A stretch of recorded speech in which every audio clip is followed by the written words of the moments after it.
മക്കളെ, സ്നേഹാവസ് ആണ്. വെക്കേഷൻ ഒക്കെ നിങ്ങൾ അടിച്ചു പൊളിച്ചുകൊണ്ടിരിക്കുകയാണല്ലേ. അതിൽ ഹിന്ദി ഇംപ്രൂവ് ആകാനുള്ള കുറച്ച് ടിപ്സും കൂടി നമുക്ക് പഠിച്ചാലോ.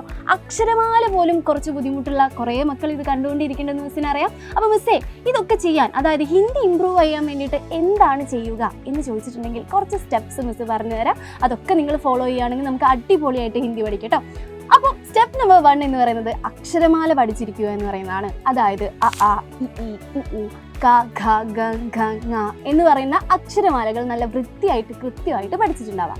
സ്റ്റെപ്പ് നമ്പർ 2 എന്ന് പറയുന്നത് എന്താണ്? ഈ അക്ഷരമാല നോക്കുക, കായും ആയും കൂടി ചേർന്നിട്ട് കാ എന്നായിട്ട് മാറുന്നത്. അങ്ങനെയുള്ള കുറച്ച് കുത്തുകളും പുള്ളികളൊക്കെ പഠിക്കാനുണ്ടല്ലേ. ക ക കി കി കുക്കു, ഇതൊക്കെ കൃത്യമായിട്ട് പഠിക്കുക എന്ന് പറയുന്നതാണ് സ്റ്റെപ്പ് നമ്പർ 2 എന്ന് പറയുന്നത്. ഇനി സ്റ്റെപ്പ് നമ്പർ 3 എന്താ ചോദിച്ചിട്ടുണ്ടെങ്കിൽ, ഇപ്പൊ ക ല മ നമ്മൾ പഠിച്ച അക്ഷരങ്ങളാണ് അല്ലേ. ക ല മ ചേർത്താൽ കലം ആയിട്ട് മാറും.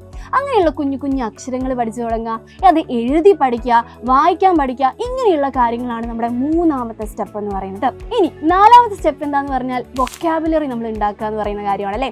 അതായത് നിങ്ങൾ ചെറുപ്പത്തിൽ പഠിച്ചിട്ടുള്ള കുറച്ച് ടെക്സ്റ്റുകൾ, നമ്മൾ ഹിന്ദിയിൽ തന്നെ പഠിച്ചിട്ടുള്ള ടെക്സ്റ്റ് ബുക്കുകളിൽ ഒരുപാട് മീനിങ്ങുകൾ തന്നിട്ടില്ലേ, അതങ്ങ് എഴുതി പഠിക്കുക, വായിച്ച് പഠിക്കുക എന്ന് പറയുന്നതാണ്. അങ്ങനെ നിങ്ങളുടെ വൊക്കാബുലറി നന്നായിട്ട്, ഹിന്ദിയിലെ നിങ്ങളുടെ വൊക്കാബുലറി നന്നായിട്ട് ഇംപ്രൂവ് ചെയ്തെടുക്കേണ്ടതുണ്ട്.